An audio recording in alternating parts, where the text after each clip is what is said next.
ಇವತ್ತಿನ ದಿನ ವಿಜಯಪುರ ಜಿಲ್ಲಾ ಪೊಲೀಸರ ವತಿಯಿಂದ ಸೈಬರ್ ಪೊಲೀಸ್ ಠಾಣೆ ಕಳೆದ ಕಳೆದ ವರ್ಷ ಮತ್ತೆ ಅದಕ್ಕಿಂತ ಮುಂಚೆ ಆದಂಥ ಪ್ರಕರಣಗಳಲ್ಲಿ ಸಾಕಷ್ಟು ಪ್ರಗತಿಯನ್ನು ಮಾಡಿ ಕೆಲವು ಇಂಪಾರ್ಟೆಂಟ್ ಪ್ರಕರಣಗಳಲ್ಲಿ ದೂರುದಾರರು ಕಳೆದುಕೊಟ್ಟಂಥ ದುಡ್ಡನ್ನು ವಾಪಸ್ ಮರಳಿಸುವಲ್ಲಿ ಮತ್ತು ಆರೋಪಿಗಳನ್ನ ಪತ್ತೆ ಹಚ್ಚುವಲ್ಲಿ ನಮ್ಮ ಸೈಬರ್ ಪೊಲೀಸ್ ಠಾಣೆಯ DSP ಆದಂಥ ಸುನಿಲ್ ಕಾಂಬ್ಳೆ ಮತ್ತು ಇನ್ಸ್ಪೆಕ್ಟರ್ ಆದಂಥ ರವಿ ಎಡವಣ್ಣವರು ಹಾಗೂ ಅವರ ತಂಡದವರು ಯಶಸ್ವಿಯಾಗಿದ್ದಾರೆ.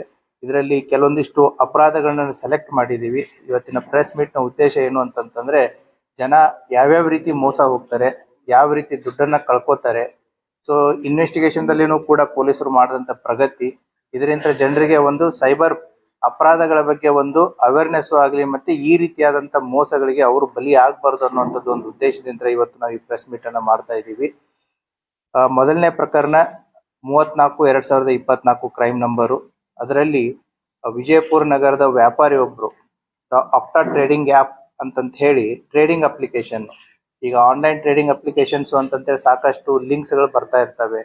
ಫೇಸ್ಬುಕ್ಕು, ಟ್ವಿಟರು, ಎಕ್ಸು ಮತ್ತು ಅದೇ ರೀತಿ ಸೋಷಿಯಲ್ ಮೀಡಿಯಾಗಳಲ್ಲಿ ನಿಮ್ಮ ಮೊಬೈಲ್ಗಳಿಗೂ ಕೂಡ ಸಾಕಷ್ಟು ಲಿಂಕ್ಗಳು ಬರ್ತಾ ಇರ್ತವೆ.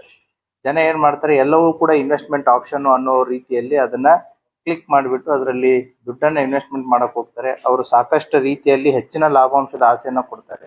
ಈ ಪ್ರಕರಣದಲ್ಲಿ 4% ನಾವು ಪ್ರಾಫಿಟನ್ನು ಕೊಡ್ತೀವಿ.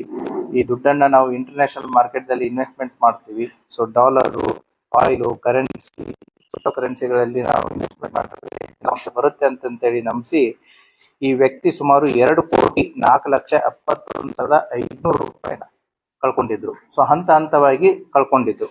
ಅದರಲ್ಲಿ ಈಗಾಗಲೇ ನಾವು ತನಿಖೆ ಮೊದಲನೇ ಭಾಗದಲ್ಲಿ 70 ಲಕ್ಷ ಅದನ್ನು ರಿಕವರಿ ಮಾಡಿ ಕೊಟ್ಟಿದ್ದೀವಿ. ಈಗ ಎರಡನೇ ಭಾಗದಲ್ಲಿ ಅವರಿಗೆ ಸುಮಾರು 65,64,000 ಮತ್ತೆ ರಿಕವರಿ ಮಾಡಿ ಅವ್ರಿಗೆ ಮರಳಿಸ್ತಾ ಇದ್ದೀವಿ. ಸೊ ಈ ಪ್ರಕರಣದಲ್ಲಿ ಒಟ್ಟು 1,35,64,000 ರೂಪಾಯಿಗಳನ್ನು ನಮ್ಮ ಸೈಬರ್ ಪೊಲೀಸ್ನವರು ರಿಕವರಿ ಮಾಡಿದ್ದಾರೆ. ಅದೇ ರೀತಿ ಕೂಡ ಜಲನಗರ ಪೊಲೀಸ್ ಠಾಣೆಯಲ್ಲಿ ಕ್ರೈಮ್ ನಂಬರ್ 85/2024 ಇದು ಒಂದು ಯಾವ ರೀತಿ ನಮ್ಮ ವ್ಯವಸ್ಥೆಯಲ್ಲಿ ಮಿಸ್ಅಪ್ರಾಪ್ರಿಯೇಷನ್ ಆಗುತ್ತೆ ಅಂತಂತ ಹೇಳಿ ಈ ಪ್ರಕರಣ ಇಂಪಾರ್ಟೆಂಟ್ ಇದೆ. ಇದರಲ್ಲಿ ಏನಾಗಿತ್ತು ಅಂತಂದರೆ, ಅಂಬೇಡ್ಕರ್ ಅಭಿವೃದ್ಧಿ ನಿಗಮದಿಂದ ಈ SC/ST ಜನರಿಗೆ ಈ ಲ್ಯಾಂಡನ್ನು ಖರೀದಿ ಮಾಡೋದಕ್ಕೆ ಸರ್ಕಾರದ ಒಂದು ಯೋಜನೆ ಇತ್ತು. ಅದರಲ್ಲಿ ಒಟ್ಟು 6 ಜನ ಆರೋಪಿತರು ಸೇರಿ ಕೊಟ್ಟಿ ದಾಖಲಾತಿಗಳನ್ನು ರೆಡಿ ಮಾಡ್ತಾರೆ. ಅದನ್ನು ಕೊಟ್ಟಿ ದಾಖಲಾತಿ ಪತ್ರಗಳನ್ನು ಫಲಾನುಭವಿಗಳನ್ನು ಕೂಡ ರಿಯಲ್ ಫಲಾನುಭವಿಗಳು, ಅವರು ಬೇರೆದ್ರಲ್ಲಿರುವಂಥ ಫಲಾನುಭವಿಗಳು, ಒಟ್ಟು 11 ಜನ. ಆ 11 ಜನದ ಫಲಾನುಭವಿಗಳ ಎಲ್ಲ ಫೋಟೋಸ್ಗಳನ್ನು ಫೇಕ್ ಇವರು ಕ್ರಿಯೇಟ್ ಮಾಡಿರ್ತಾರೆ. ಅದಕ್ಕೆ ಬೇಕಾದಂಥ ಫೋಟೋಸ್ಗಳನ್ನು, ಡಾಕ್ಯುಮೆಂಟ್ಸ್ಗಳನ್ನ ಇದಕ್ಕೆ ಅಟ್ಯಾಚ್ ಮಾಡಿರ್ತಾರೆ. ಸೊ ಈ ರೀತಿ ಅಟ್ಯಾಚ್ ಮಾಡಿ ಸುಮಾರು 11 ಎಕರೆಯಷ್ಟು ಲ್ಯಾಂಡನ್ನು ಖರೀದಿ ಮಾಡಲು ಎಷ್ಟು ಅಂತಂತಂದರೆ ಒಟ್ಟು ಸರ್ಕಾರಕ್ಕೆ 75,90,000 ಮೋಸ ಮಾಡಿರ್ತಾರೆ. ಸೊ ಇದರಲ್ಲಿರುವಂತಹ ಆರೋಪಿಗಳಂತ್ರ ಈಗ ತನಿಖೆ ಮಾಡಿ ಒಟ್ಟು 27,55,183 ರೂಪಾಯಿನ ಅವರಿಂದ ರಿಕವರಿ ಮಾಡಿದೆ. ಉಳಿದಿದ್ದನ್ನು ಅವರ ಹತ್ರ ಈಗ ಸದ್ಯಕ್ಕೆ ಇಲ್ಲದೇ ಇರೋದ್ರಿಂದ ಅವ್ರ ಮೇಲೆ ನಾವು ಚಾರ್ಜ್ ಶೀಟ್ ಮಾಡಿ ಪ್ರಕರಣವನ್ನು ಕೋರ್ಟಿಗೆ ದಾಖಲು ಮಾಡಲಾಗಿದೆ. ಆ ಹಿನ್ನೆಲೆಯಲ್ಲಿ ಇದರಲ್ಲಿ ಕರ್ತವ್ಯ ಲೋಪ ಎಸೆದಂಥ ಶ್ರೀಮತಿ ರೇಣುಕಾ ಸಾರ್ತಲೆ ಆಗಿರ್ಬೋದು, ತಾಲೂಕು ಅಭಿವೃದ್ಧಿ ಅಧಿಕಾರಿ, ಜಿಲ್ಲಾ ವ್ಯವಸ್ಥಾಪಕರಾದಂಥ ಶ್ರೀಮತಿ ರೇಣುಕಾ ಸಾತರ್ಲೆ, ತಾಲೂಕು ಅಭಿವೃದ್ಧಿ ಅಧಿಕಾರಿಗಳಾದಂಥ ಶ್ರೀ SS ಮನಿಗಿರಿ ಮತ್ತು ಮುದೋಳಿ MT ಅನ್ನೋರು ಕರ್ತವ್ಯ ಲೋಪ ಮಾಡಿ ಸರ್ಕಾರಕ್ಕೆ ಸುಮಾರು 75,90,000 ನುಕ್ಸಾನ್ ಮಾಡಿದ್ರು. ಆ ಹಿನ್ನೆಲೆಯಲ್ಲಿ ಪ್ರಕರಣ ದಾಖಲಾಗಿತ್ತು. 3 ಹಂತಗಳಲ್ಲಿ ಇವರು ದುಡ್ಡನ್ನು ವಿಡ್ರಾ ಮಾಡಿರ್ತಾರೆ. 37,90,000 ಒಂದು ಹಂತ, 3,79,500 ಒಂದು ಹಂತ, ಮೂರನೇ ಹಂತದಲ್ಲಿ 34,15,500 ರೂಪಾಯಿ. ಈ ರೀತಿ ಕೊಟ್ಟಿ ಫಲಾನುಭವಿಗಳಿಗೆ ಈ ದುಡ್ಡನ್ನು ಟ್ರಾನ್ಸ್ಫರ್ ಮಾಡಿ ಆಮೇಲೆ ಅದನ್ನು ವಿಡ್ರಾ ಮಾಡಿ ಸರ್ಕಾರಕ್ಕೆ ಈ ರೀತಿ ಒಂದು ಮೋಸವನ್ನು ಮಾಡಿರ್ತಾರೆ. ಆ ಪ್ರಕರಣವನ್ನು ಕೂಡ ನಮ್ಮ ಸೈಬರ್ ಪೊಲೀಸ್ನವರು ಅವರಂತರ ಸುಮಾರು 27,55,183 ರಿಕವರಿ ಮಾಡಿ ಉಳಿದದ್ದನ್ನು ಚಾರ್ಜ್ ಶೀಟ್ ಮಾಡಿದ್ದಾರೆ. ಸೊ ಕೋರ್ಟಲ್ಲಿ ಅವ್ರಿಗೆ ಮತ್ತೆ ಫರ್ದರ್ ಆ್ಯಕ್ಷನ್ ಅನ್ನು ಆಗುತ್ತೆ. ದೆನ್ ಮೂರನೇ ಪ್ರಕರಣ, ಇದು ಕೂಡ ಕ್ಲಾಸಿಕ್ ಕೇಸು. ಏನು ಅಂತಂತಂದರೆ, ನಮ್ಮ ಜಿಲ್ಲೆಯಲ್ಲಿ ಒಬ್ಬರು ವೈದ್ಯರೊಬ್ಬರು, ಅವ್ರದ್ದು ಕೂಡ ಡೈವರ್ಸ್ ಆಗಿತ್ತು. ಹಾಗಾಗಿ ಡೈವರ್ಸ್ ಮೆಟ್ರಿಮೋನಿಯಲ್ಲಿ ಹುಡುಗಿಗೋಸ್ಕರ ಹುಡುಕಾಟ ಮಾಡ್ತಿರ್ಬೇಕಾದ್ರೆ ಒಂದು ಕಾಂಟ್ಯಾಕ್ಟ್ ಸಿಗುತ್ತೆ. ಆ ಕಾಂಟ್ಯಾಕ್ಟನ್ನು ವಿತೌಟ್ ಆ ವ್ಯಕ್ತಿ ಯಾರು, ಅಪೋಸಿಟ್ ಇರುವಂಥ ಮಹಿಳೆ ಯಾರು ಅಥವಾ ವ್ಯಕ್ತಿ ಯಾರು ಅನ್ನೋದನ್ನು ತಿಳಿಯಲಾರದೇ ಸೋಷಿಯಲ್ ಮೀಡಿಯಾದಲ್ಲಿನೇ ಚಾಟ್ ಮಾಡಿ ಆ ಒಂದು ನಂಬಿಕೆಯನ್ನ ಗಳಿಸ್ಕೊಂಡು ಸುಮಾರು 2,15,50,000 ದುಡ್ಡನ್ನ ಕಳ್ಕೊಂಡಿದ್ದಾರೆ. ಸೊ ಆ ಹಿನ್ನೆಲೆಯಲ್ಲಿ ನಮ್ಮ ಸೈಬರ್ ಪೊಲೀಸ್ ಠಾಣೆಯಲ್ಲಿ ಕ್ರೈಮ್ ನಂಬರ್ 4/25 ಅಡಿಯಲ್ಲಿ ಪ್ರಕರಣ ದಾಖಲಾಗಿತ್ತು. ಆ ಹಿನ್ನೆಲೆಯಲ್ಲಿ ಈಗಾಗಲೇ 25,11,000 ರಿಕವರಿ ಆಗಿದೆ ಮೊದಲನೇ ಹಂತದಲ್ಲಿ. ಇನ್ನೂ ಕೂಡ ಇದರಲ್ಲಿ ಪ್ರಕರಣ ತನಿಖೆಯಲ್ಲಿದೆ. ಮುಂದಿನ ಬರುವಂತ ದಿನಗಳಲ್ಲಿ ಇನ್ನೂ ಹೆಚ್ಚಿನ ಅಮೌಂಟ್ ಇದರಲ್ಲಿ ರಿಕವರಿ ಆಗುತ್ತೆ. ನಾವು ಯಾಕೆ ಈ ಕೇಸನ್ನು ತಗೊಂಡಿದ್ದೀವಿ ಅಂದ್ರೆ ಯಾವ ರೀತಿ ಜನ ಮೋಸ ಹೋಗ್ತಾ ಇದಾರೆ ಅನ್ನೋದನ್ನ ಜನರಿಗೆ ಗಮನಕ್ಕೆ ತರೋಣ ಅಂತಂತದ್ದು. ಅದೇ ರೀತಿ 4ನೇ ಪ್ರಕರಣ ನಮ್ಮ ಜಿಲ್ಲೆಯಲ್ಲಿ ಆಗಿರೋದು ಸೈಬರ್ ಪೊಲೀಸ್ ಠಾಣೆ ಪ್ರಕರಣ ಸಂಖ್ಯೆ 17/25. ಇದರಲ್ಲಿ ವಿಜಯಪುರ ಜಿಲ್ಲೆಯ ವ್ಯಾಪಾರಿ ಒಬ್ರು ಏನು ಅಂತಂತಂದ್ರೆ ಇವರು ಮೊನ್ನೆ ನಡೆದಂತ ಕುಂಭಮೇಳಕ್ಕೆ ಹೋಗ್ಬೇಕು ಅಂತಂತ ಹೇಳಿ ಪ್ರಯಾಗ್ರಾಜ್ದಿಂದ ಕುಂಭಮೇಳಕ್ಕೆ ಹೆಲಿಕಾಪ್ಟರ್ ರೇಡ್ ಬುಕ್ ಮಾಡಿರ್ತಾರೆ. ಸೊ ನಾವು ಆನ್ಲೈನ್ ದಲ್ಲಿ ಎಲ್ಲ ಬುಕ್ ಮಾಡ್ಬಿಡ್ತೀವಿ. ಹೆಲಿಕಾಪ್ಟರ್ ರೇಡ್ ಬುಕ್ ಮಾಡ್ತಾರೆ, ಪ್ರಯಾಗ್ರಾಜಿಗೆ ಹೋಗಿ ಫ್ಲೈಟ್ ಅಲ್ಲಿ ಇಳಿತಾರೆ. ಪ್ರಯಾಗ್ರಾಜ್ದಿಂದ ಕುಂಭಮೇಳಕ್ಕೆ ಹೆಲಿಕಾಪ್ಟರ್ ಇಲ್ಲ, ಬಟ್ ಆನ್ಲೈನ್ ಪೇಮೆಂಟ್ ಆಗಿದೆ. ಸೊ ಆ ಹಿನ್ನೆಲೆಯಲ್ಲಿ ಆ ವ್ಯಕ್ತಿ ಸುಮಾರು 4,08,000 ರೂಪಾಯಿನ ಕಳ್ಕೊಂಡಿದ್ರು. ಅದನ್ನ ಸಂಪೂರ್ಣವಾದಂತ ರಿಕವರಿಯನ್ನ ನಮ್ಮ ಸೈಬರ್ ಪೊಲೀಸ್ನವರು ಮಾಡಿದ್ದಾರೆ. ಸೊ ಇದು ಕೂಡ ಒಂದು variety of the cyber fraud. Then ಇನ್ನೊಂದು 5ನೇ ಪ್ರಕರಣ ನಮ್ಮ ಜಿಲ್ಲೆಯ ವ್ಯಾಪಾರಿ ಒಬ್ರು, ಅವರ ಜೊತೆಗೆ ಇನ್ನೊಂದು 9 ಜನ ಏನಾಗುತ್ತೆ ಇ-ಕಾಮ್ ಡೆಲಿವರಿ ಫ್ರಾಂಚೈಸ್ ಅನ್ನ ಕೊಡಿಸ್ತೀವಿ ಅಂತಂತೇಳಿ. ಇ-ಕಾಮ್ ಡೆಲಿವರಿ ಫ್ರಾಂಚೈಸ್ ಉದಾಹರಣೆಗೆ ಫ್ಲಿಪ್ಕಾರ್ಟ್ ಇರ್ಬೋದು, ಅಮೆಜಾನ್ ಇರ್ಬೋದು, ಅಥವಾ ಈ ರೀತಿಯಾದಂತ ಆನ್ಲೈನ್ ಟ್ರೇಡಿಂಗ್ ಏನಿರ್ತಾವಲ್ಲ ಅವ್ರದ್ದೊಂದು ಫ್ರಾಂಚೈಸ್ ಕೊಡಿಸ್ತೀವಿ ಅಂತಂತ ಹೇಳಿ ಸುಮಾರು 58 ಲಕ್ಷದಷ್ಟು ಮೋಸ ಮಾಡಿರ್ತಾರೆ. ಆ ಕೃತ್ಯ ಎಸಗದಂತ ಆರೋಪಿಗಳಿಂದ ಈಗ ಸುಮಾರು 10 ಲಕ್ಷ ಈಗಾಗಲೇ ರಿಕವರಿ ಮಾಡಿ ಅವ್ರಿಗೆ ಕೊಡಲಾಗಿದೆ. ಇನ್ನೂ 12 ಲಕ್ಷ ಸೀಸ್ ಆಗಿದೆ. ಅದು ಕೋರ್ಟ್ ಅಲ್ಲಿದೆ, ಕೋರ್ಟಿಂದ ಬಿಡುಗಡೆ ಆಗುತ್ತೆ. ಸುಮಾರು 22 ಲಕ್ಷದವರೆಗೂ ಕೂಡ ಅದರಲ್ಲಿ ರಿಕವರಿ ಆಗಿದೆ. ಇನ್ನೂ ಕೂಡ ಪ್ರಕರಣ ತನಿಖೆಯಲ್ಲಿದೆ. ಹೀಗೆ ವಿವಿಧ ರೀತಿಯಾದಂತ ವಿವಿಧ ವೆರೈಟಿ ಆಗಿರುವಂತಹ ಪ್ರಕರಣಗಳಲ್ಲಿ ಸುಮಾರು 5 ಪ್ರಕರಣಗಳಲ್ಲಿ ನಮ್ಮ ಸೈಬರ್ ಪೊಲೀಸ್ ಠಾಣೆಯ ಅಧಿಕಾರಿ ಮತ್ತು ಸಿಬ್ಬಂದಿ ವರ್ಗದವರು ಸುಮಾರು 1,32,38,183 ರೂಪಾಯಿಯನ್ನ ದೂರುದಾರರಿಗೆ ಮರಳಿಸಿದ್ದಾರೆ. ಸೊ ಆ ಹಿನ್ನೆಲೆಯಲ್ಲಿ ಜಿಲ್ಲಾ ಪೊಲೀಸ್ ಪರವಾಗಿ ಅವರಿಗೆಲ್ಲರಿಗೂ ಕೂಡ ಅಭಿನಂದನೆಗಳನ್ನ ಸಲ್ಲಿಸುತ್ತೆ. ಅದರ ಜೊತೆಗೆ ಕೂಡ ಜಿಲ್ಲೆಯ ಜನರಿಗೆ ಯಾವ ರೀತಿ ತಾವು ಮೋಸ ಹೋಗಬಾರ್ದು, ಯಾವ ರೀತಿಯಾದಂಥ ಪ್ರಿಕಾಷನ್ಸ್ ಅನ್ನ ತಾವು ತಗೋಬೇಕಾಗತ್ತೆ ಅನ್ನೋದನ್ನು ಕೂಡ ಅವರ ಗಮನಕ್ಕೆ ತರ್ತಾ ಇದ್ದೀನಿ. ಅದರ ಜೊತೆಗೆ ಮೊಬೈಲ್ ಏನು ಈಗಾಗಲೇ ನಿಮ್ಗೆ ಗೊತ್ತಿದೆ, CEIR ಪೋರ್ಟಲ್ ಅಂತ ಇದೆ. ಯಾರೇ ಮೊಬೈಲ್ ಅನ್ನ ಕಳ್ಕೊಂಡ್ರೆ ಮಾಡಿದ್ರೆ ನಿಮ್ಮ ಮೊಬೈಲ್ ಯುನಿಕ್ ಐಡಿಗಳಿಗೆ ಏನೇನು ಇರ್ತವೆ ಅದನ್ನ ನಾವು ಆನ್ಲೈನ್ ಪೋರ್ಟಲ್ದಲ್ಲಿ CEIR ಅನ್ನುವಂಥ ಒಂದು ಪೋರ್ಟಲ್ದಲ್ಲಿ ಎಲ್ಲಾ ಮಾಹಿತಿಗಳನ್ನ ಅದರಲ್ಲಿ ಹಾಕಿದ್ರೆ ಆ ಮೊಬೈಲು ಯಾವಾಗಲೇ ಆಕ್ಟಿವ್ ಆಗಲಿ, ಎಲ್ಲೇ ಆಕ್ಟಿವ್ ಆಗಲಿ, ಸೊ ಇಮಿಡಿಯೇಟ್ಲಿ ನಮಗೆ ಮೆಸೇಜ್ ಬರುತ್ತೆ. ಸೊ ಇದರ ಒಂದು ಲಾಭ ಏನು ಅಂತಂತಂದ್ರೆ ಕಳೆದುಕೊಂಡು ಹೋದಂತ ಮೊಬೈಲ್ ಸಿಗುವಂತ ಸಾಧ್ಯತೆಗಳು ಜಾಸ್ತಿ ಇರುತ್ತೆ. ಯಾಕಂತಂದ್ರೆ ಅದು ಮೊಬೈಲ್ ಅದು ಸೆಕೆಂಡ್ ಹ್ಯಾಂಡ್ ಆಗಾದ್ರೂ ಮಾರಿರ್ಲಿ ಅಥವಾ ಬೇರೆಯವ್ರಿಗೆ ಯಾರಿಗಾದ್ರೂ ಸಿಕ್ಕಿರ್ಲಿ, so whenever after 1 year 2 years 6 months ಯಾವಾಗಾದ್ರೂ ಕೂಡ ಅದು ಆಕ್ಟಿವ್ ಆಯ್ತು ಅಂದ್ರೆ ಮಾಹಿತಿ ಬರುತ್ತೆ. ತಗೊಂಡವ್ನು ಕಳ್ಳನೇ ಇರ್ಬೇಕಂತಿರಲ್ಲ, ತಗೊಂಡೋಗಿ ಬೇರೆಯವ್ರಿಗೆ ಸೆಕೆಂಡ್ ಪಾರ್ಟಿಗೆ ಮಾರಿರ್ತಾರೆ, ಥರ್ಡ್ ಪಾರ್ಟಿಗೆ ಮಾರಿರ್ತಾರೆ, ಫೋರ್ತ್ ಪಾರ್ಟಿ ಮಾರಿರ್ತಾರೆ. ಅವ್ರು ಇನ್ನೋಸೆಂಟ್ ಇರ್ತಾರೆ. ಅವ್ರಿಗೆ ಇದು ಯಾವಾಗ ಇದು ಕಳ್ತನ ಆಗಿರೋ ಅಥವಾ ಇದು ಮಿಸ್ ಆಗಿರೋದು ಅಥವಾ ರಾಬರಿ ಆಗಿರುವಂತ ಮೊಬೈಲ್ ಫೋನ್ ಅಂತ ಅವ್ರಿಗೆ ಗೊತ್ತಾಗುತ್ತೆ, ಅವರು ಅದನ್ನ ವಾಪಸ್ ಕೊಡ್ತಾರೆ. ಸೊ ಇದು ಒಂದು ರೀತಿ ಜನಸ್ನೇಹಿ ಪೊಲೀಸ್ ಒಂದು ಭಾಗನೇ CEIR ಪೋರ್ಟಲ್ ಅನ್ನೋದು.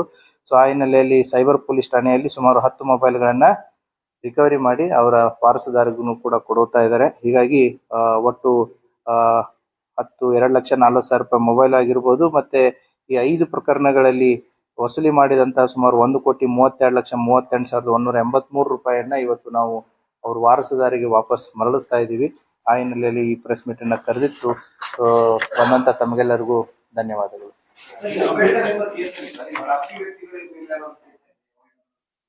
ಹೌದು, ಈ ಸರ್ಕಾರದ ಒಂದು ಯೋಜನೆ ಇದೆ.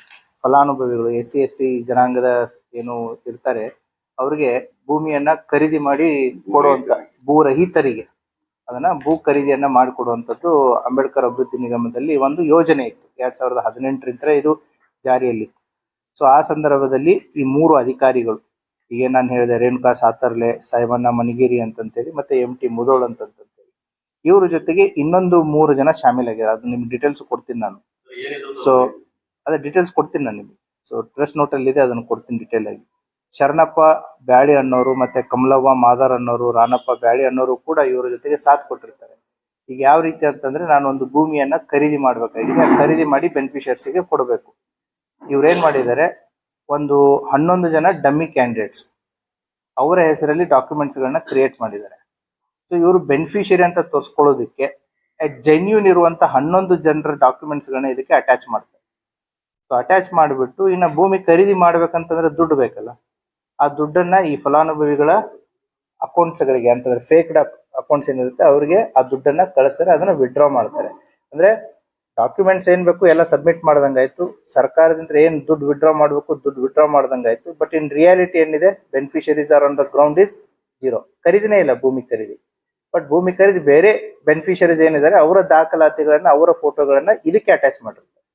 ಸೊ ಪೇಪರ್ ವರ್ಕ್ ಪ್ರಕಾರ ಏನ್ ಬೇಕು ಅದು ಸರಿಯಾಗಿ ತೋರಿಸ್ದಂಗಾಯ್ತು, ಸರ್ಕಾರದ ದುಡ್ಡು ಕೂಡ ಅವ್ರ ಅಕೌಂಟ್ಗಳಿಗೆ ಹೋದಂಗಾಯ್ತು, ಅದನ್ನ ವಿಡ್ರಾ ಮಾಡಿ ಇವರೆಲ್ಲರೂ ಕೂಡ ಯೂಸ್ ಮಾಡ್ಕೊಂಡಿರ್ತಾರೆ. ಈ ರೀತಿಯಾದಂತ ಒಂದು ಕೇಸು. ಮತ್ತೆ ಈ ಕೇಸ್ ಈಗಾಗಲೇ ಇನ್ನೊಂದು ಪ್ರಕರಣ ಐ ಥಿಂಕ್ CID ಇದೆ, ಲೋಕಾಯುಕ್ತದಲ್ಲಿ, ED ಇದೆ, ಲೋಕಾಯುಕ್ತದಲ್ಲಿದೆ, ನಮ್ಮಲ್ಲಿದು ಒಂದಿತ್ತು. ಸೊ ಇದು ಕೂಡ ಚಾರ್ಜ್ ಶೀಟ್ ಆಗಿದೆ. ಯಾಕಂತಂದ್ರೆ online transaction 420 was part of the cyber investigation before. And who was the The complainant ಇದರಲ್ಲಿ ರಮೇಶ್ ಚವ್ಹಾಣ್ ಅಂತೇಳಿ ಜಿಲ್ಲಾ ವ್ಯವಸ್ಥಾಪಕರು, ಪ್ರಭಾರ ಜಿಲ್ಲಾ ವ್ಯವಸ್ಥಾಪಕರು, ಡಾಕ್ಟರ್ BR ಅಂಬೇಡ್ಕರ್ ಅಭಿವೃದ್ಧಿ ನಿಗಮ, ವಿಜಯಪುರ. ಹೊಸಬರು ಬಂದಾದ್ಮೇಲೆ ಇದು ಯಾವಾಗ ಹೊರಗೆ ಬರುತ್ತೆ ಅವ್ರು ಕಂಪ್ಲೇಂಟ್ ಕೊಡ್ತಾರೆ.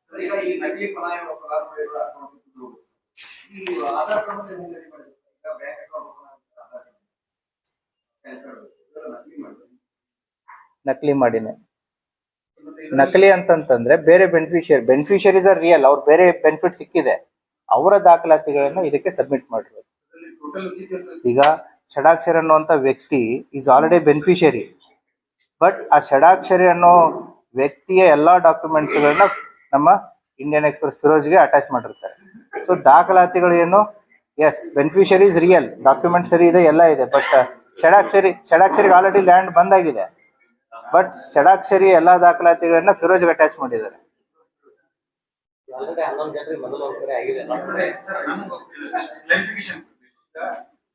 ಸರ್ಕಾರಿ ಸ್ಕೀಮ್ ನಲ್ಲಿ ಏನ್ ಜಾಬ್ ಇದು ಕೊಡಿಸ್ತಾರೆ ಅಂತ it is completely not free. ಅದರಲ್ಲಿ ಅವರು ನಮ್ಮ ಕಡೆಯಿಂದ ಒಂದು ಪಾರ್ಟ್ ಆಫ್ ದೇರ್ ಶೇರ್ ಕೊಡ್ಬೇಕು, ಆಮೇಲೆ ಸರ್ಕಾರ ಮಿಕ್ಕಿದಲ್ಲಿ ಕೊಡ್ಬೇಕು, ಸಬ್ಸಿಡಿ ರೂಪದಲ್ಲಿ ಕೊಡ್ಬೇಕು. ಹೌದು. ಸೊ ಅದನ್ನ ಅದು ಶೇರ್ ಆಫ್ ದಟ್ ರಿಲೇಶನ್ಶಿಪ್ ಇದು 100% ಇದರಲ್ಲಿ ಟೋಟಲಿ ಫ್ರೀ ಇದೆ. 100%. ಆ ಯೋಜನೆಯ ನಿಮಗೆ ಏನು ರೂಪರೇಷೆಗಳನ್ನು ಕೂಡ ಕೊಡೋಣ. So you will come to know the conditions of the scheme.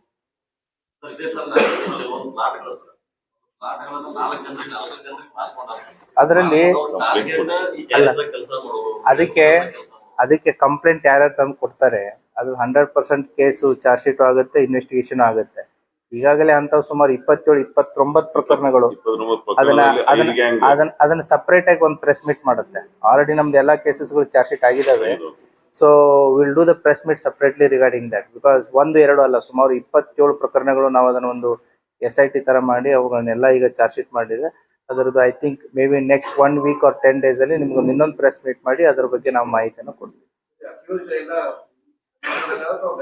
ಎಲ್ಲ ಕರ್ನಾಟಕನೇ, ಎಲ್ಲ ಕರ್ನಾಟಕ ಅಲ್ಲ. ಈ ಕೇಸು ಅಂಬೇಡ್ಕರ್ ಅಭಿವೃದ್ಧಿ ನಿಗಮ ಸೈಬರ್ದು ಹೊರಗಡೆ ಮೆಜಾರಿಟಿ ಎಲ್ಲರೂ ಹೊರಗಡೆನೆ. ಇದರಲ್ಲಿ ಏನಾಗುತ್ತೆ, the offences more than 7 years ಇದ್ರೆ ಅರೆಸ್ಟ್ ಮಾಡ್ತೀವಿ. ಅಫೆನ್ಸಸ್ ಲೆಸ್ ದನ್ 7 years ಇದ್ದಾಗ ನಾವು ಫಸ್ಟ್ ಪೊಲೀಸ್ ನೋಟಿಸ್ ಕೊಟ್ಟು ಅವ್ರನ್ನ ತನಿಖೆಗೆ ಕರಿತೀವಿ. ಸೊ ಚಾರ್ಜ್ ಶೀಟ್ ಅಂತೂ ಹಾಗೆ ಆಗುತ್ತೆ. ದ ಅರೆಸ್ಟ್ ಫಾರ್ಮ್ಯಾಲಿಟಿ ಅಂದ್ರೆ, ಅರೆಸ್ಟ್ ಅಂದ್ರೆ ಜನರಲಿ ಎಲ್ಲರ ತಲೆಯಲ್ಲಿ ಏನಿರುತ್ತೆ, ಜೈಲಿಗೆ ಹಾಕ್ತಾರೆ ಅಂತಂದೇಳಿ. ಅರೆಸ್ಟ್ ಅಲ್ಲಿನೂ ಕೂಡ ಮೋರ್ ದನ್ 7 years ಮಾತ್ರ ಜೈಲಿಗೆ ಹಾಕುತ್ತೆ. ಲೆಸ್ ದನ್ 7 years ಇದ್ದಾಗ ಪೊಲೀಸ್ ನೋಟಿಸ್ ಕೊಟ್ಟು ತನಿಖೆಯನ್ನು ನಾವು ಮಾಡ್ತೀವಿ.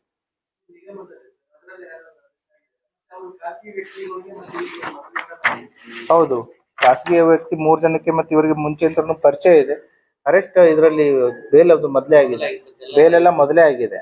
So it is all about ಅದನ್ನ ಯಾವ ರೀತಿ ಮೋಸ ಮಾಡಿದ್ರು ಅನ್ನೋದನ್ನ ಡಿಗ್ ಮಾಡೋದೇ ಇನ್ವೆಸ್ಟಿಗೇಷನ್. ಪ್ರೈಮಾ ಫೇಸಿಲಿ ಇನಿಷಿಯಲಿ ಗೊತ್ತಾ ಇರಲ್ಲ. So it is a 420 case.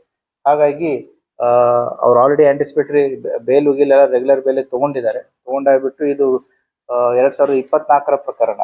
ಈಗ ಒಂದು ಲಾಜಿಕಲ್ ಅಂತ ಬಂದು ಅದು ಚಾರ್ಜ್ ಶೀಟ್ ಆಗಿದೆ. ಅದರಲ್ಲಿ ಒಬ್ರು ಡೆತ್ ಆಗಿದೆ, ಒಬ್ರು ರಿಟೈರ್ಡ್ ಆಗಿದ್ದಾರೆ, ಒಬ್ರು ವರ್ಕಿಂಗ್ ಇದ್ದಾರೆ. That is the departmental action will be taken by the concern department. That's what.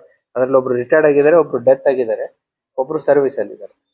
So that concern disciplinary action will be taken by the concern department. Okay, thank you.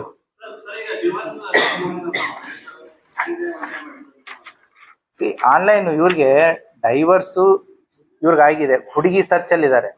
ಹುಡುಗಿ search ಇದ್ದಾಗ ಮೆಟ್ರೋಮನಿಯಲ್ಲಿ ಎಲ್ಲ search ಮಾಡಿದ್ದಾರೆ. ಒಂದು social media love ಅಂತ ಕರಿತೀವಿ ಇದಕ್ಕೆ. So in a sweet talk, ಹೌದಾ. So opposite ಏನು ಹುಡುಗನೋ ಹುಡುಗಿನೋ ಏನೂ ಗೊತ್ತಿರಲ್ಲ.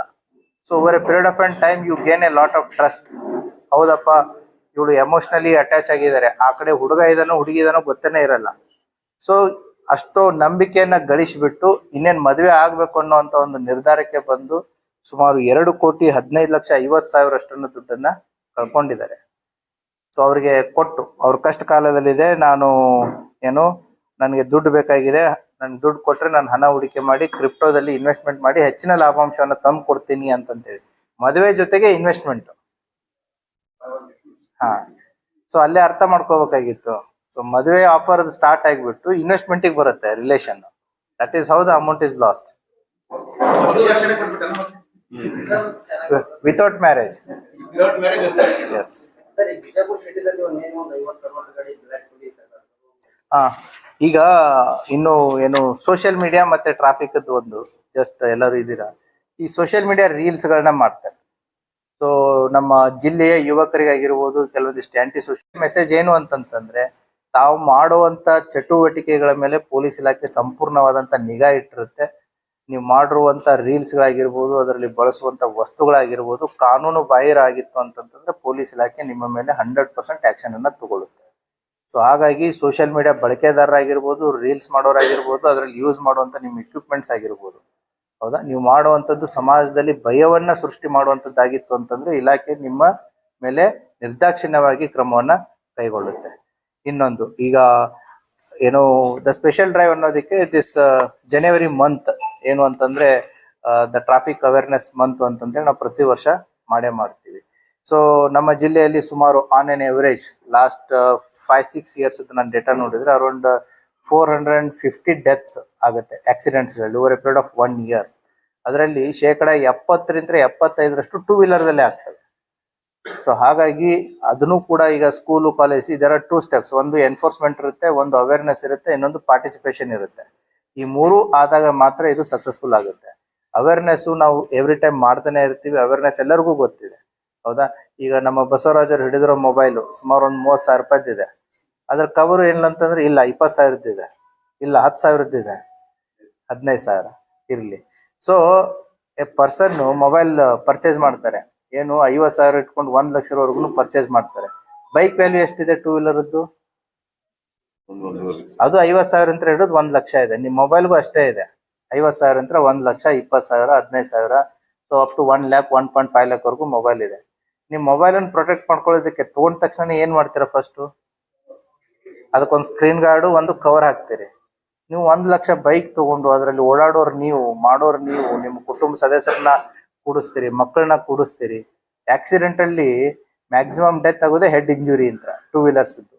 ಸೊ ಹಾಗಾಗಿ 100% ಹೆಲ್ಮೆಟ್ ಹಾಕೋದ್ರಿಂದ ಸರ್ಕಾರಕ್ಕಾಗ್ಲಿ ಪೊಲೀಸ್ ಇಲಾಖೆಗಾಗ್ಲಿ fine is not the issue. The purpose is to save the lives, ಹೌದಾ. ಒಂದು ಕುಟುಂಬದಲ್ಲಿ ಒಬ್ಬ ದುಡಿಯುವಂತ ವ್ಯಕ್ತಿ ಬದುಕದ ಅಂತಂತಂದ್ರೆ ಆ ಕುಟುಂಬಕ್ಕೆ ಎಷ್ಟು ಪ್ರಯೋಜನ ಆಗುತ್ತೆ ಅನ್ನೋದನ್ನ ನಾವು ಅರ್ಥಕೊಳ್ಬೇಕಾಗತ್ತೆ. ಆ ಹಿನ್ನೆಲೆಯಲ್ಲಿ ಟ್ರಾಫಿಕ್ ಆಗಿರ್ಬೋದು, ಮತ್ತೆ ಈ ಟಿಂಟೆಡ್ ಗ್ಲಾಸಸ್, ಹೌದಾ. ಟಿಂಟೆಡ್ ಗ್ಲಾಸಸ್ ಜನರಲಿ ಯಾರು ಯೂಸ್ ಮಾಡ್ತಾರೆ ಅಂದ್ರೆ ಕಾಮನ್ ಮ್ಯಾನ್ ಯೂಸ್ ಮಾಡಲ್ಲ. ಈ ಆಂಟಿ ಸೋಷಿಯಲ್ ಎಲಿಮೆಂಟ್ಸ್ ಜಾಸ್ತಿ ಯೂಸ್ ಮಾಡೋದು. ಅವ್ರ ಹೊರಗಡೆ ಎಲ್ಲಿ ಹೋದ್ರು ಏನ್ ಹೋದ್ರು ಅವ್ರ ಕಣ್ಣಿಗೆ ಕಾಣಬಾರ್ದು ಅಂತಂತೇಳಿ ಆ ರೀತಿ ಟಿಂಟೆಡ್ ಗ್ಲಾಸಸ್ ಗಳನ್ನ ಕಪ್ಪು ಏನು ಕವರ್ಸ್ ಅನ್ನ ಹಾಕಿಬಿಟ್ಟು ಹೊರಗಡೆ ಇದ್ದಿದ್ದು ಕಾಣಿಸುತ್ತೆ, ಒಳಗಡೆ ಇದ್ದಿದ್ದು ಯಾರು ಕಾಣಿಸ್ಬಾರ್ದು ಅನ್ನುವಂತ ಉದ್ದೇಶದಿಂದನೂ ಮಾಡ್ತಾರೆ. ಮತ್ತೆ ಬಿಸಿಲಿಗೂ ಕೂಡ ಕೆಲವೊಂದಿಷ್ಟು ಜನ ಮಾಡ್ತಾರೆ. But there is certain percentage of glare ಇರ್ಬೇಕು ಅನ್ನೋದು ಇದೆ ಅದರಲ್ಲಿ, not 100%. A certain percentage is allowed, not 100%. So ಹಾಗಾಗಿ ಅದನ್ನು ಕೂಡ ನಮ್ಮ ಟ್ರಾಫಿಕ್ ಪೊಲೀಸರು ಅದನ್ನ ಎನ್ಫೋರ್ಸ್ಮೆಂಟ್ ಮಾಡ್ತಾ ಇದ್ದಾರೆ. ಸೊ ಟ್ರಾಫಿಕ್ ಮ್ಯಾನೇಜ್ಮೆಂಟ್ ಕಂಟ್ರೋಲಿಗೂ ಸಂಬಂಧಪಟ್ಟಂತೆ ಈಗಾಗಲೇ ಅದು ಬಿಲ್ಡಿಂಗ್ ಕನ್ಸ್ಟ್ರಕ್ಷನ್ ನಡೀತಾ ಇದೆ. ಮತ್ತೆ ಅಡ್ಮಿನಿಸ್ಟ್ರೇಟಿವ್ ಅಪ್ರೂವಲ್ ಕೂಡ ಪ್ರಾಜೆಕ್ಟ್ ನಗರಾಭಿವೃದ್ಧಿ ಇಲಾಖೆಯಿಂದ ಸಿಕ್ಕಿದೆ. I think by June we should be able to have our own traffic management control. So tender and everything will be done by Vijaypur Development Authority. ಅದು ಕೂಡ ಕೆಲಸ ನಡೀತಾ ಇದೆ. By June end we should have a TMC, a traffic management control in place, so that the camera enabled, artificial intelligence based enabled traffic management system ಕೂಡ ನಮ್ಮ ಸಿಟಿಗೆ ಬರುತ್ತೆ ಅನ್ನುವಂಥ ಒಂದು ಆಶಾಭಾವನೆ ಇದೆ. That work is already in progress. Administrative approvals ಏನೇನು ಆಗ್ಬೇಕಾಗಿತ್ತು corporation ಯಂತ್ರ ಆಗಿರ್ಬೋದು ಮತ್ತು ವಿಜಯಪುರ ಡೆವಲಪ್ಮೆಂಟ್ ಅಥಾರಿಟಿ ಯಂತ್ರ ಆಗಿರ್ಬೋದು ಎಲ್ಲ ಕೂಡ ಕೆಲಸಗಳಾಗಿದ್ದಾವೆ. ಇನ್ನೇನು the tender and work order and the implementation I believe it should happen in next 5 months. So by June we should be able to see all of you including police wearing helmets compulsorily. ಇಲ್ಲ ಅಂತಂತಂದ್ರೆ ಮನೆಗೆ ನೋಟಿಸಸ್ಗಳು ಚಾನಲ್ಸ್ಗಳು ಬರೋದಕ್ಕೆ start ಆಗುತ್ತೆ. Discipline, the civic discipline ಅನ್ನೋದೇನಿದೆ automatically falls in line. So we are hoping for the better future. ನಾವೇ ಒಂದು video share ಮಾಡಿದ್ರಿ, ಅದ್ರಲ್ಲಿ ಏನಾಗಿದೆ? ತಾವು ಸೋಷಿಯಲ್ ಮೀಡಿಯಾದಲ್ಲಿ ಅದೇನು ವಿಡಿಯೋ ವೈರಲ್ ಆಗಿತ್ತು, ನಾವು ಕೂಡ ಮಾಧ್ಯಮದವರಿಂದ ಬಂದಂತ ಒಂದು ವಿಡಿಯೋ ಕ್ಲಿಪ್ ಇತ್ತರನೇ ಅದನ್ನು ನಾವು ಅಬ್ಸರ್ವ್ ಮಾಡಿದೀವಿ. ಅದರಲ್ಲಿರುವಂತ ವಿಕ್ಟಿಮ್ ಯಾರು ಅಂತಾನೂ ಗೊತ್ತಾಗಿದೆ. ಅದರಲ್ಲಿರುವಂತ ಅಕ್ಯೂಸ್ಗಳದ್ದು ಒಬ್ಬ ವ್ಯಕ್ತಿದು ಮಾತ್ರ ಅದು ಸೂರ್ಯನ ಬೆಳಕಿನಲ್ಲಿ ಕೂಡ ಪೂರ್ತಿಯಾಗಿ ಇದು ಆಗಿರ್ಲಿಲ್ಲ. But superficially have the information about the victim and who are the accused ಅಂತ ಹೇಳಿ. ಸೊ ಅದ್ರ ಜೊತೆಗೆ ಇನ್ನೊಂದು ಕೌಂಟರ್ ವಿಡಿಯೋನು ಕೂಡ ತಮ್ಮ ಗಮನಕ್ಕೆ ಬಂದಿದೆ ಅಂತ ಅನ್ಕೋತೀನಿ. ಆ ವ್ಯಕ್ತಿ ಏನ್ ಹೇಳಿದಾನೆ ಅನ್ನೋದು ಕೂಡ ನಿಮ್ಗೆ ಗೊತ್ತಿದೆ. ಈಗ police is tracing the victim first. ಆ ವಿಕ್ಟಿಮ್ ಕಲಬುರಗಿ ಜಿಲ್ಲೆ ಶಾಬಾದ ತಾಲೂಕಿನವನನ್ನು, ಶಾಬಾದ್ ಊರಿನವನನ್ನು ಗೊತ್ತಾಗಿದೆ. Already our police are in touch with him now. So I think by evening we should be able to know what exactly has happen based on his statement. Okay,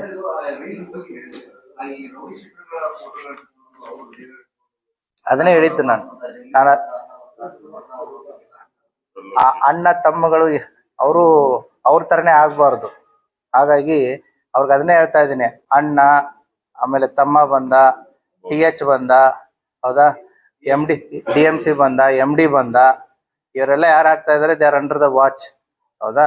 so they will be action will be taken as per the law. ಅವ್ರಿಗೆ ಅದು ಎಚ್ಚರಿಕೆಯ ಮಾತನ್ನ ಅವ್ರಿಗೆ ಹೇಳಿರೋದು. ಯಾರು ಈ ರೀತಿ ರೌಡೀಸ್ಗಳ ಬಗ್ಗೆ ಆಗಿರ್ಬೋದು, ಜೈಲಿಂದ ಬಂದವರಾಗಿರ್ಬೋದು, ಸಮಾಜದಲ್ಲಿ ಏನು ಒಳ್ಳೆ ಕೆಲಸ ಮಾಡಿ ಬಂದವರಲ್ಲ ಇವರು. ಸಮಾಜಘಾತಕ ಶಕ್ತಿಗಳು, ಕೊಲೆ, ಮರ್ಡರು, ಇಂಥ ಡಕಾಯಿತಿ, ದರೋಡೆ ಕೇಸುಗಳಲ್ಲಿ ಜೈಲಿಗೆ ಹೋಗಿ ಬಂದು ಇವ್ರು ಏನಾದ್ರು ರೀಲ್ಸ್ ಗಳನ್ನ ಮಾಡೋದಾಗ್ಲಿ ಅಥವಾ ಅವರ ಪರವಾಗಿ ರೀಲ್ಸ್ ಮಾಡೋರು ಯಾರಾದ್ರೂ ಇತ್ತು ಅಂತಂದ್ರೆ ಅವರ ಅಗೇನೆಸ್ಟ್ ಕಟ್ಟುನಿಟ್ಟಿನ ಕ್ರಮವನ್ನ ಇಲಾಖೆ ಈಗಾಗಲೇ ಹಲವಾರು ಪ್ರಕರಣಗಳನ್ನು ದಾಖಲು ಮಾಡಿ ಅವ್ರ ಮೇಲೆ ಕ್ರಮವನ್ನ ಕೈಗೊಂಡಿದೆ. ಪೊಲೀಸ್ ಸೋಷಿಯಲ್ ಮೀಡಿಯಾ ವಾಚ್ ಇದು ಎಲ್ಲಾ ಪೊಲೀಸ್ ಠಾಣೆಗಳಲ್ಲಿ ಎಲ್ಲಾ ಸ್ತರಗಳಲ್ಲಿನೂ ಕೂಡ ಫುಲ್ ಆಕ್ಟಿವ್ ಆಗಿದೆ. ಯಾರೇ ಏನೇ ಸೋಷಿಯಲ್ ಮೀಡಿಯಾದಲ್ಲಿ ಮಾಡಿದ್ರು ಕೂಡ ಪೊಲೀಸರ ಗಮನಕ್ಕೆ ಇಮಿಡಿಯೇಟ್ಲಿ ಬರುತ್ತೆ. ಸೊ ಹಾಗಾಗಿ ಪೊಲೀಸ್ ಇಲಾಖೆ ಅವರ ಮೇಲೆ ಕಣ್ಣನ್ನ ಇಟ್ಟಿದೆ. ಯಾರೋ ತಪ್ಪು ಮಾಡಿದ್ರು ಕೂಡ ಅವರಿಗೆ ಸೂಕ್ತವಾದಂತ ಕಾನೂನಿನ ಅಡಿಯಲ್ಲಿ ಕ್ರಮವನ್ನ ಕೈಗೊಳ್ಳಲಾಗುತ್ತೆ.